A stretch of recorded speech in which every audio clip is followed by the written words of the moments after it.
Assalamualaikum warahmatullahi wabarakatuh.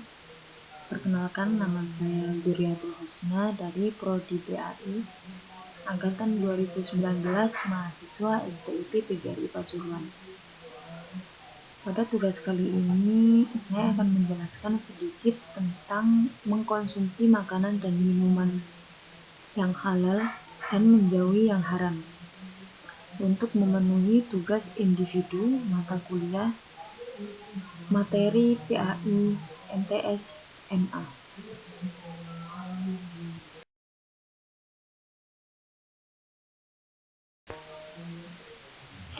Langsung saja saya akan menjelaskan materi tentang makanan minuman yang halal dan haram. Yang pertama yaitu makanan halal. Pengertian halal berasal dari kata bahasa Arab.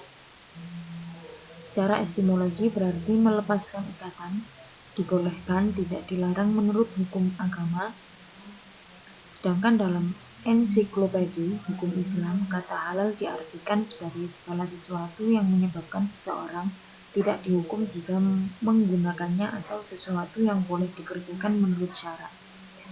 Sedangkan makanan dalam kamus besar bahasa Indonesia diartikan segala sesuatu yang dapat dimakan, segala bahan yang kita makan atau masuk ke dalam tubuh yang membentuk atau mengganti jaringan tubuh, memberikan tenaga, dan mengatur semua proses dalam tubuh. Berdasarkan pengertian di atas, dapat kita simpulkan bahwa makanan dan minuman yang halal ialah makanan dan minuman yang baik yang dibolehkan memakannya atau meminumnya menurut ketentuan syariat Islam, yaitu sesuai dengan yang diperintahkan dalam Al-Quran dan hadis. Bagi seorang muslim, makanan yang dimakan harus memenuhi dua syarat, yaitu halal artinya dibolehkan berdasarkan ketentuan syariat Islam. Lalu thayyib artinya baik, mengandung nutrisi, bergizi, dan menyehatkan. Makanan dan minuman yang kita konsumsi tidak asal mengenyangkan saja, tetapi harus halalan thayyibah. Adapun halalnya makanan dan minuman meliputi 3 kriteria berikut ini, yaitu yang pertama, halal karena zatnya. Artinya makanan itu terbuat dari bahan yang halal, tidak mengandung unsur-unsur yang diharamkan menurut syariat seperti nasi, telur, dan lain-lain. Yang kedua yaitu halal cara mendapatkannya.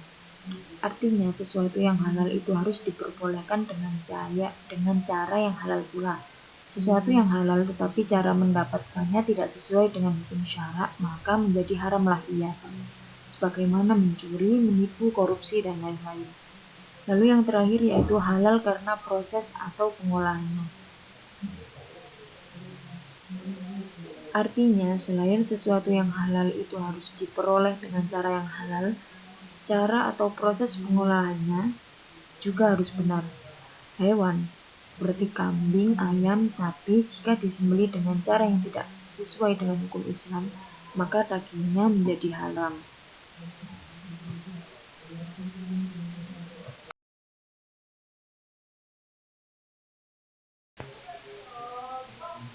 Yang kedua yaitu makanan haram.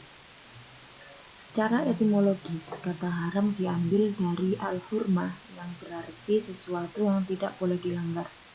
Menurut syara, haram adalah apa yang dituntut untuk ditinggalkan dengan tuntutan yang tegas, di mana pelakunya akan dikecam, dikenai sanksi ketika di dunia dan azab ketika di akhirat.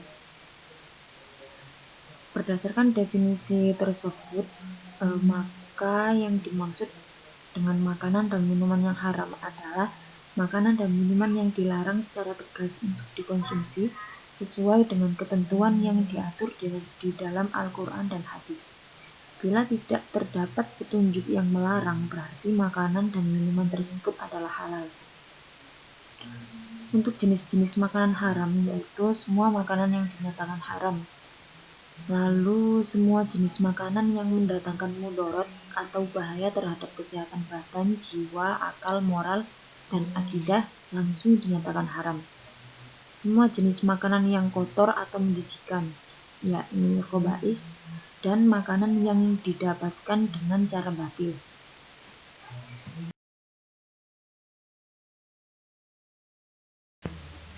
Lalu yang ketiga yaitu minuman halal dan haram. Minuman halal. Minuman halal adalah minuman yang boleh diminum menurut ketentuan hukum syariat Islam. Adapun minuman yang halal adalah tidak memabukkan, tidak mendatangkan mudarat bagi manusia, baik dari segi kesehatan badan, akal, jiwa maupun akidah, tidak najis dan didapatkan dengan cara yang halal. Sedangkan minuman yang haram yaitu minuman yang memabukkan atau khamr, minuman yang berasal dari benda najis atau benda yang terkena najis, misalkan minuman yang berasal dari air kencing kucing. Lalu minuman yang didapatkan dengan cara batil atau tidak halal, misalkan minuman dengan didapatkan dengan cara merampok, merampas.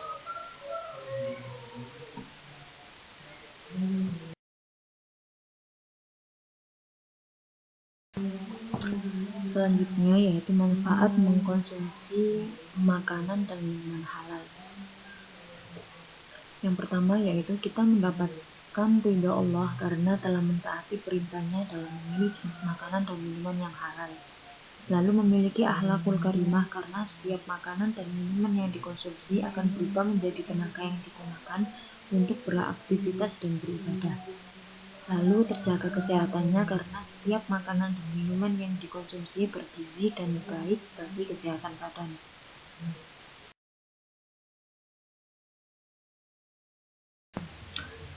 Lalu yang terakhir yaitu akibat buruk dari mengkonsumsi makanan dan minuman yang haram. Yang pertama yaitu amal ibadahnya tidak akan diterima dan doanya tidak akan dikabulkan oleh Allah. Makanan dan minuman haram bisa merusak jiwa, terutama minuman keras atau khamr, yang berakibat menyebabkan berbagai macam penyakit psikologis atau gangguan jiwa, misalnya gangguan daya ingat, gangguan mental, kegagalan daya pikir.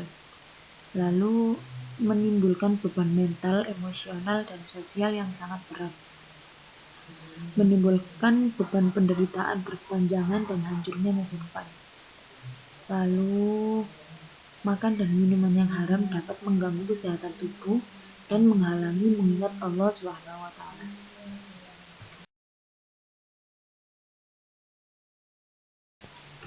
Sekian penjelasan dari saya, kurang lebihnya mohon maaf. Mudah-mudahan apa yang saya jelaskan bisa bermanfaat bagi kehidupan kita sehari-hari. Wallahul muwaffiq ila aqwamit thoriq. Wassalamualaikum warahmatullahi wabarakatuh.